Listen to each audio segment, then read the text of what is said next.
Selamat pagi anak-anak ibu semuanya. Apa kabarmu? Semoga kamu dalam keadaan sehat semuanya. Jumpa kembali di pembelajaran kita berikutnya.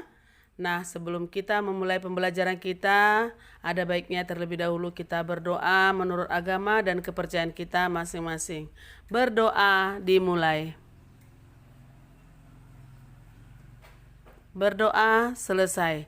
Seperti biasa, Ibu juga harus mengabsen kehadiran kamu pada hari ini. Apakah kamu bisa hadir hari ini? Semoga kamu semuanya dalam keadaan sehat. Nah, anak-anak Ibu, untuk pembelajaran kita lanjutkan lagi di tema berikutnya. Silakan kamu lihat atau tonton videonya dan di sana sudah ada lengkap beserta tugasnya.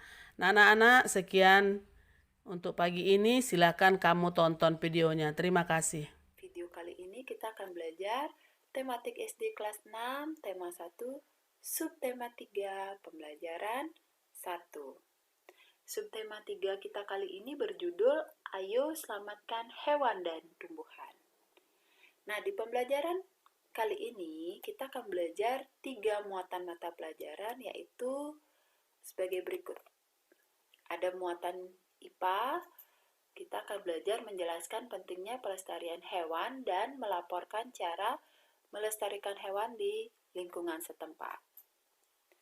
Muatan bahasa Indonesia, kita akan belajar menemukan ide pokok dari teks laporan pengamatan serta menulis kesimpulan berdasarkan ide pokok yang ditemukan dengan terperinci. IPS, kita akan belajar tentang kehidupan politik di negara ASEAN, serta menulis laporan tentang perbedaan kehidupan politik dari dua negara ASEAN. Baik, langsung saja kita perhatikan gambar berikut. Tahukah kalian hewan-hewan yang ada di gambar ini? Ya, ada orangutan, badak bercula 1, komodo, harimau Sumatera. Ini merupakan hewan-hewan yang dilindungi di Indonesia. Kenapa mereka dilindungi? Karena mereka merupakan hewan langka di Indonesia. Nah, pertanyaannya sekarang, tahukah kamu apa yang menyebabkan hewan tersebut menjadi langka? Ya, jadi alam Indonesia sangat kaya akan keberagaman flora dan fauna. Namun sekarang banyak populasi flora dan fauna berkurang akibat ulah manusia. Aktivitas manusia seperti pembakaran dan penebangan hutan telah merusak ekosistem. Tidak hanya itu, banyak hewan yang diburu oleh manusia untuk kesenangan maupun untuk kepentingan ekonomi. Seperti contohnya badak bercula 1. Badak bercula 1 merupakan hewan khas yang ada di ujung kulon, Provinsi Banten. Hewan ini sering diburu untuk diambil culanya dan dijual secara ilegal. Komodo. Komodo hanya dapat ditemukan di Pulau Komodo dan beberapa pulau kecil di sekitarnya di Provinsi Nusa Tenggara Timur. Orangutan. Orangutan hidup di hutan Sumatera dan Kalimantan. Perburuan, perdagangan ilegal, dan kerusakan hutan mengakibatkan jumlah hewan ini makin berkurang. Harimau Sumatera. Habitat asli harimau Sumatera sudah mengalami kerusakan karena pembukaan hutan untuk perkebunan dan pemukiman. Jumlah harimau Sumatera juga semakin berkurang karena perburuan liar untuk mendapatkan kulitnya. Jadi selain diakibatkan manusia, hewan dan tumbuhan terancam punah karena faktor alam, sebagai contoh karena tidak mampu menyesuaikan diri dengan kondisi lingkungan dan terjadinya bencana alam yang menyebabkan hewan dan tumbuhan mengalami kepunahan. Nah, sekarang kita perhatikan gambar berikut. Ya, jadi apa yang kalian ketahui dari dua gambar ini? Jadi gambar pertama ini adalah gambar hutan. Dan yang kedua adalah gambar perkotaan. Nah, pertanyaannya, apa yang terjadi dengan hutan tersebut apabila dijadikan perkotaan? Ya, jadi hutan ini diubah menjadi perkotaan. Kira-kira apa yang terjadi?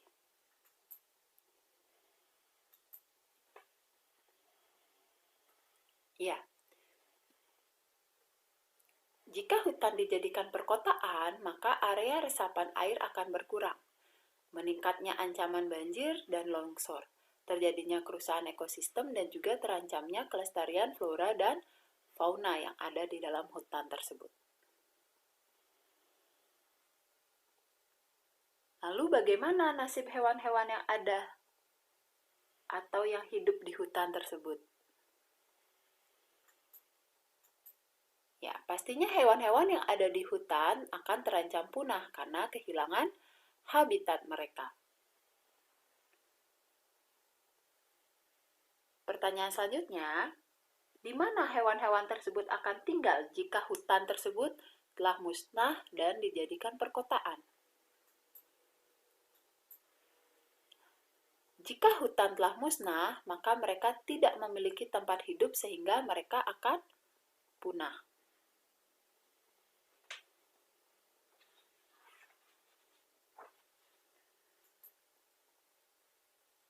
Bagaimana pengaruhnya terhadap kehidupan manusia jika seluruh pohon dan semua hutan di bumi ini habis?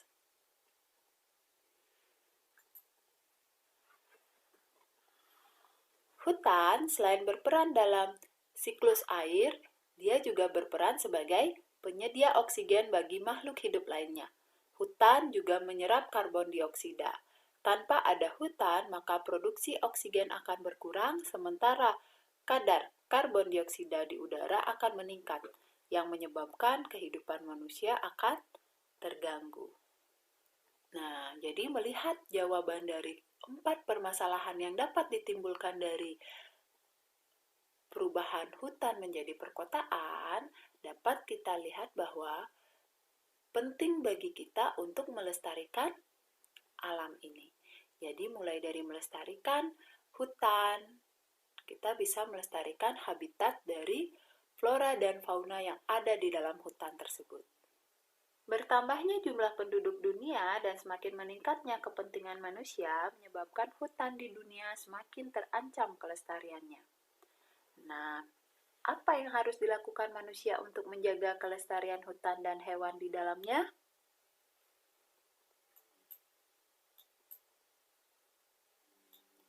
Mari kita simak teks berikut. Ayo lestarikan hewan dan tumbuhan langka di Indonesia. Indonesia merupakan negara kepulauan yang kaya akan beragam jenis hewan dan tumbuhan. Setiap pulau di Indonesia memiliki hewan yang unik dan menjadi ciri khas pulau tersebut. Komodo di Kepulauan Nusa Tenggara Timur merupakan salah satu contoh hewan langka yang dilindungi oleh dunia internasional. Pulau Komodo secara resmi diakui sebagai salah satu dari 7 keajaiban dunia. Pulau ini menjadi sebuah taman nasional yang dikagumi oleh masyarakat dunia. Taman nasional banyak terdapat di Indonesia, seperti Taman Nasional Tanjung Puting di Kalimantan yang melindungi orang-utan. Tujuan dibuatnya Taman Nasional adalah untuk melestarikan hewan dan tumbuhan yang semakin berkurang jumlahnya. Bertambahnya jumlah penduduk menjadi penyebab utama berkurangnya hutan tempat hidup hewan-hewan tersebut. Pembangunan gedung dan perumahan menjadi penyebab menyingkirnya hewan tersebut dari habitat aslinya. Perburuan liar mengakibatkan hewan tersebut berada di ambang kemusnahan.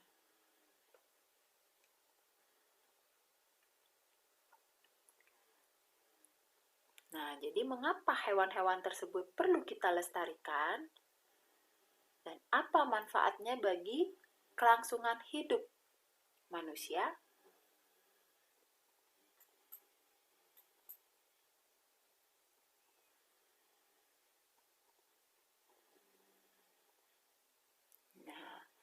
Bagaimana cara menjaga keberlangsungan hidup flora dan fauna, dan usaha apa saja yang perlu dilakukan agar mereka tidak punah?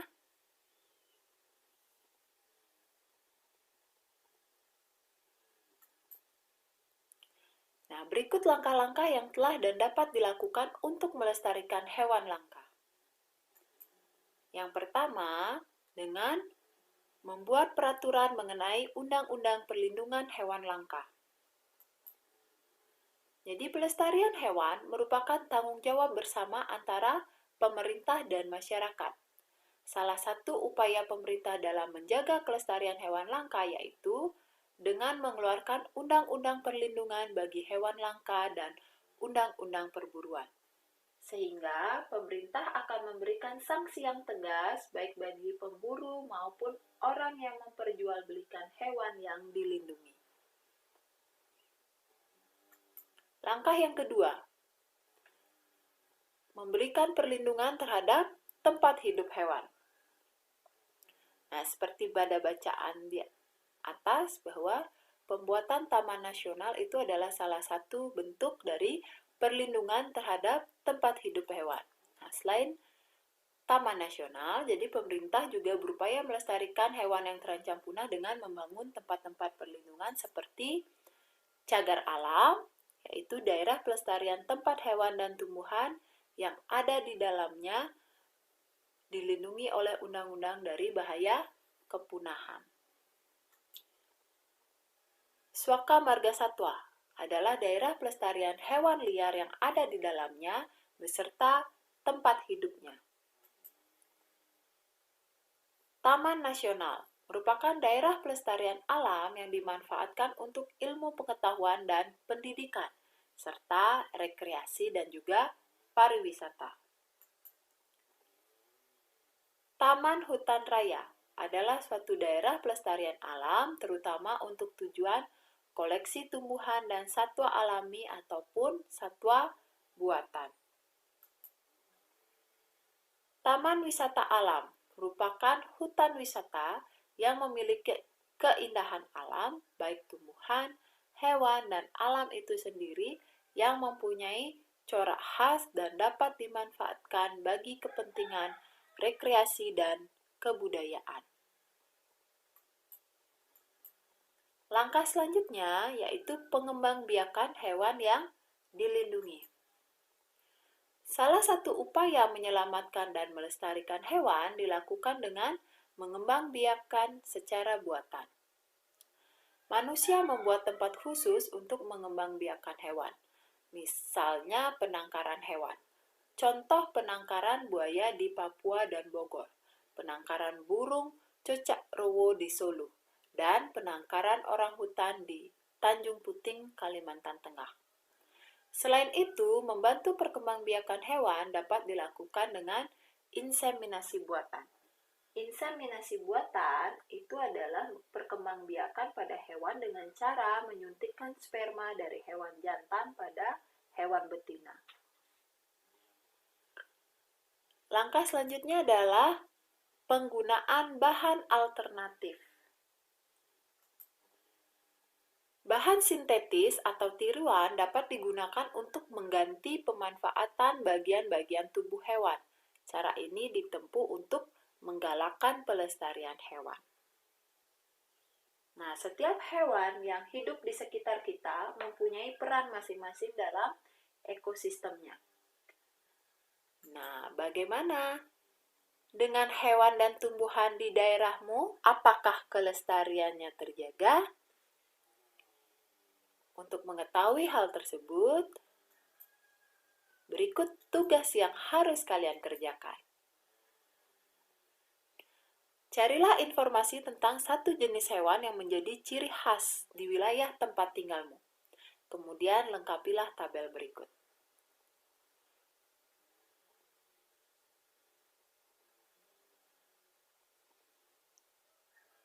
Bagaimana? Bisa ya? Ya, jadi berdasarkan informasi yang sudah kalian dapat sebelumnya, kalian cari satu jenis hewan yang menjadi ciri khas di wilayah tempat tinggal kalian, kemudian kalian tuliskan nama hewannya, habitat aslinya, kemudian apa manfaat hewan tersebut, berapa jumlah populasinya saat ini, apa yang menyebabkan populasinya semakin berkurang, dan bagaimana upaya kalian untuk melestarikannya. Tulis jawaban kalian pada tabel berikut. Sekarang kita lanjut. Iya. Nah, sekarang bacalah kembali teks berikut. Ayo lestarikan hewan dan tumbuhan langka di Indonesia. Nah, sebelumnya kalian sudah belajar membuat kesimpulan yang baik. Nah, sekarang kalian akan mempraktekkan keterampilan tersebut kembali. Kalian baca terlebih dahulu teks berikut.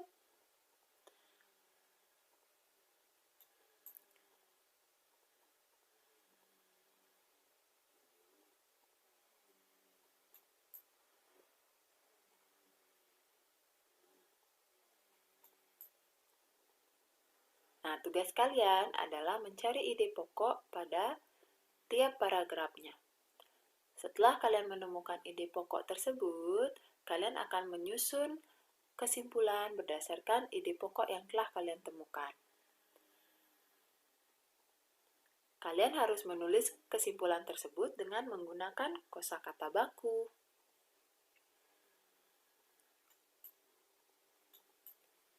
Ya, jadi setelah membaca teks tersebut, berikut tugas yang harus kalian kerjakan.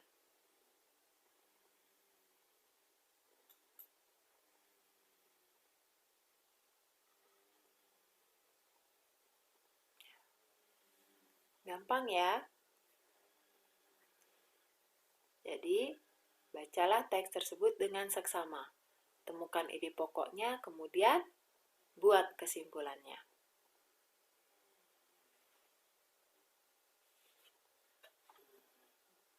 Nah, berdasarkan penjelasan pada pembelajaran-pembelajaran sebelumnya dan juga bagaimana kita melihat, ternyata hewan dan tumbuhan telah memberikan manfaat yang luar biasa. Bukan hanya untuk penduduk Indonesia, tapi juga untuk penduduk di Asia Tenggara.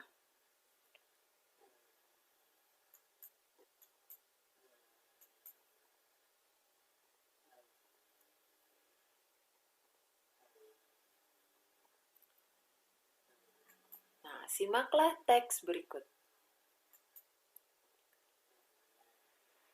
Kawasan Asia Tenggara merupakan wilayah yang luas. Perairannya lebih besar dibandingkan dengan luas daratan. Keputusan-keputusan terkait permasalahan kelautan banyak dibahas oleh sebagian besar negara-negara ASEAN. Negara-negara di kawasan Asia Tenggara mempunyai sistem pemerintahan yang berbeda-beda. Namun, pada dasarnya semua berbentuk republik kecuali Thailand, Kamboja, Laos, Malaysia, dan Brunei Darussalam yang berbentuk kerajaan. Sebagian besar mata pencarian penduduk di Asia Tenggara adalah bercocok tanam. Oleh sebab itu, kerjasama di bidang produksi hasil pertanian dan perkebunan dibahas bersama di Bali tahun 2003. Nah, untuk menambah pengetahuan kalian tentang kondisi politik negara-negara ASEAN, maka berikut akan ditampilkan sekilas fakta politik negara-negara ASEAN. Negara yang pertama adalah negara Brunei Darussalam.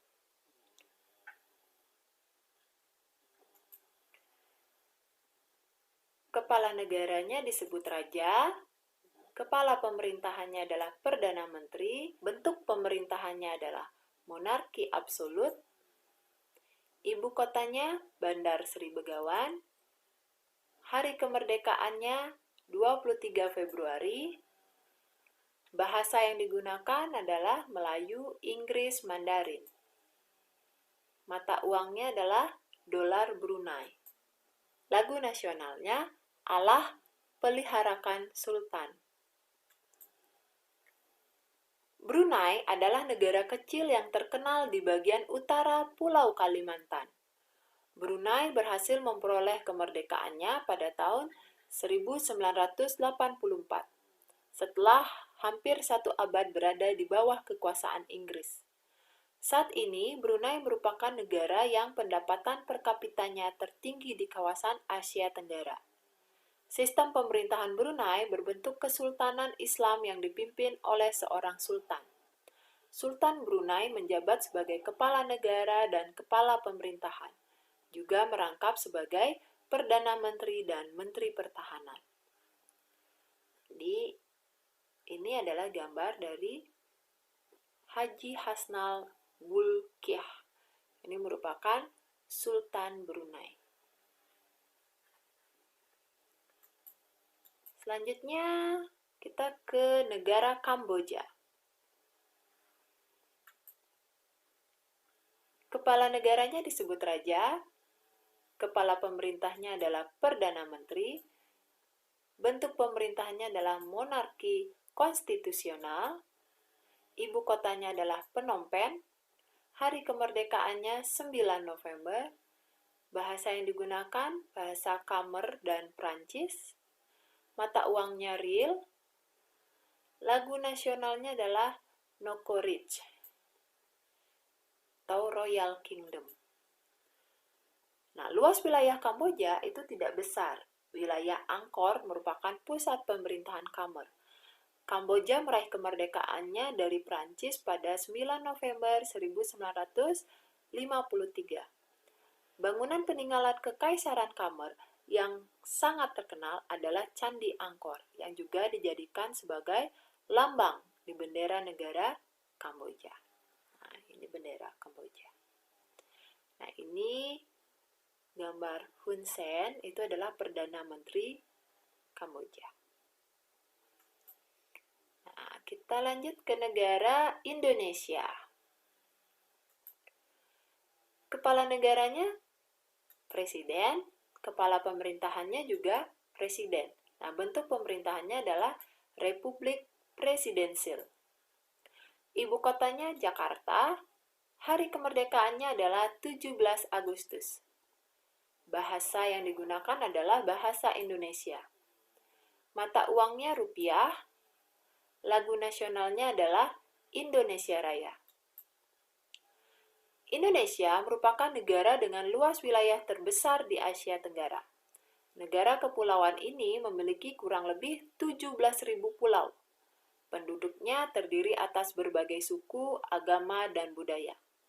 Indonesia memiliki Pancasila sebagai dasar negara dan semboyan persatuan yaitu Bhinneka Tunggal Ika, yang artinya berbeda-beda tetapi tetap satu juga.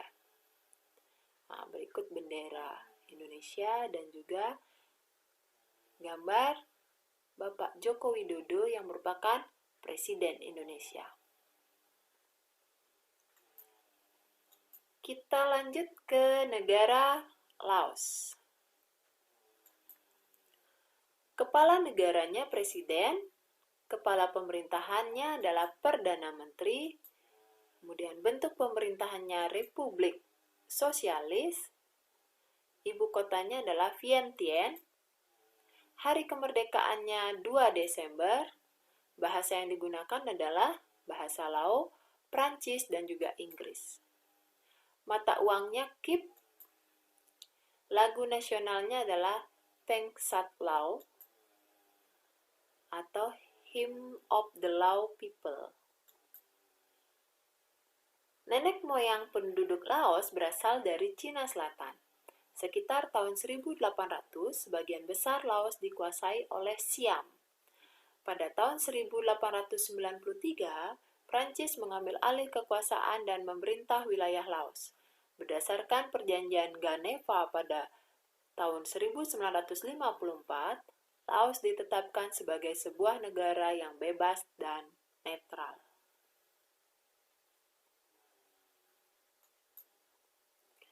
Kita ke negara Malaysia. Kepala negaranya raja, kepala pemerintahnya adalah Perdana Menteri, bentuk pemerintahannya adalah monarki konstitusional, ibu kotanya adalah Kuala Lumpur, Hari kemerdekaannya 31 Agustus. Bahasa yang digunakan adalah Melayu, Inggris, Cina, dan Tamil. Kemudian mata uangnya adalah ringgit.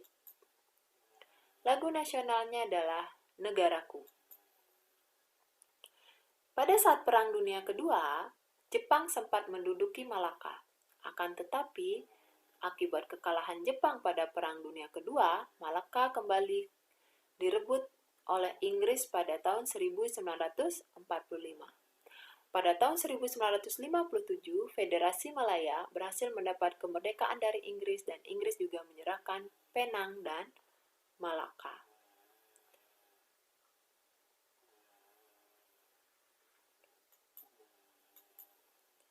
Kita lanjut ke negara Myanmar. Kepala negaranya presiden, kepala pemerintahannya juga presiden, ibu kotanya Naypyidaw, kemudian hari kemerdekaannya 4 Januari, bahasanya adalah Burma, mata uangnya kyat, lagu nasionalnya adalah Kaba Mai K atau Till the End of the World Myanmar. Tahun 1984, Myanmar menjadi negara merdeka yang menganut sistem demokrasi parlementer. Perdana Menteri pertamanya bernama UNU. Tahun 1958, pihak militer yang dipimpin oleh Jenderal U Ne Win menjatuhkan UNU. Mereka mengambil alih kekuasaan negara. Sejak saat itu, Myanmar menganut sistem satu partai politik dan meninggalkan sistem demokrasi parlementer.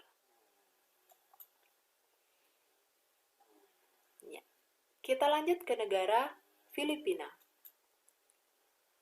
Kepala negaranya presiden, kepala pemerintahannya juga presiden, bentuk pemerintahannya adalah Republik Presidensil, ibu kotanya Manila, hari kemerdekaannya 12 Juni, bahasa yang digunakan adalah Filipino atau Tagalog, dan juga Inggris. Mata uangnya peso.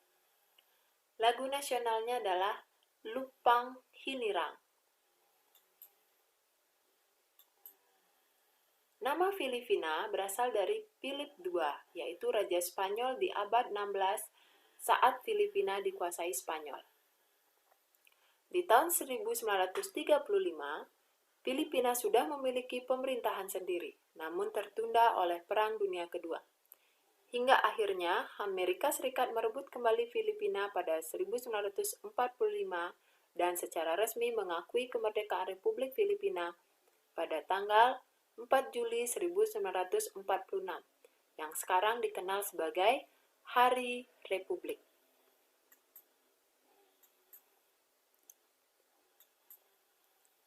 Singapura, kepala negaranya presiden, kepala pemerintahannya adalah Perdana Menteri, bentuk pemerintahannya Republik Parlementer, ibu kotanya adalah Singapura, hari kemerdekaannya 9 Agustus, bahasa yang digunakan adalah Inggris, Melayu, dan Cina, mata uangnya dolar Singapura, lagu nasionalnya Majulah Singapura. Singapura merupakan negara terkecil di Asia Tenggara. Keberhasilan Singapura menjadi negara maju tidak dapat dilepaskan dari peran pendiri sekaligus Perdana Menteri pertama Singapura, yaitu Lee Kuan Yew. Ia mampu memberlakukan berbagai kebijakan yang mendorong kemajuan Singapura dan membangkitkan semangat bekerja warga Singapura. Thailand. Kepala negaranya adalah raja, kepala pemerintahannya Perdana Menteri, bentuk pemerintahannya adalah monarki konstitusional, ibu kotanya Bangkok, hari kemerdekaannya 5 Desember, bahasa yang digunakan adalah bahasa Thai, mata uangnya adalah baht. Lagu nasionalnya Plain Chai Thai. atau National Anthem of Thailand. Thailand adalah satu-satunya negara di Asia Tenggara yang tidak pernah dijajah. Thailand sendiri memiliki arti tanah kebebasan. Sejak 1932, Thailand menganut sistem monarki konstitusional yang dipimpin oleh seorang raja. Selanjutnya ada negara Vietnam. Kepala negaranya adalah presiden, kepala pemerintahannya Perdana Menteri, bentuk pemerintahannya adalah Republik Sosialis, ibu kotanya Hanoi, hari kemerdekaannya adalah 2 September, bahasa yang digunakan adalah bahasa Vietnam, mata uangnya dong, lagu nasionalnya adalah Tien Quan Cha atau The Song of the Marching Troops. Vietnam merupakan negara bekas jajahan Prancis. Setelah merdeka dari penjajahan Prancis, Vietnam terpecah menjadi dua, yaitu Vietnam Utara dan dengan ibu kota Hanoi dan Vietnam Selatan dengan ibu kota Ho Chi Minh. Akan tetapi saat ini Vietnam telah menjadi satu negara, yaitu Republik Sosialis Vietnam. Jabatan presiden di Vietnam merupakan kepala negara sekaligus menjadi pimpinan militer. Sementara itu, untuk menjalankan pemerintahan dipilih seorang Perdana Menteri. Ya, jadi itu beberapa fakta politik dari negara-negara ASEAN. Nah, sekarang tugas yang harus kalian kerjakan adalah kalian pilih dua negara ASEAN, kemudian bandingkan dua negara tersebut terkait kehidupan politiknya. Tulis hasil pekerjaan kalian pada diagram Venn berikut. Jadi kalian pilih dua negara yang memiliki kehidupan politik ya. Jadi ada persamaan dan perbedaannya. Jadi ingat, dalam diagram Venn, persamaan antara dua negara itu kalian tulis di tengah, sedangkan yang di sebelah, di sisi luarnya ini merupakan perbedaannya. Jadi kalian pilih dua negara, misalkan negara A dan negara B, lihat kondisi politiknya, apakah dia memiliki persamaan, kalian tulis di sini. Kalau dia apa yang berbeda, kalian tulis di sini. Ya? Bagaimana, bisa dipahami? Baik, Ibu rasa kita cukupkan penjelasan kita kali ini. Dan semoga apa yang kita bahas hari ini semuanya bisa dipahami dengan baik dan tentunya bermanfaat untuk kalian. Akhir kata Ibu ucapkan terima kasih, selamat belajar dan tetap semangat. Sampai jumpa di video pembahasan berikutnya. Dadah!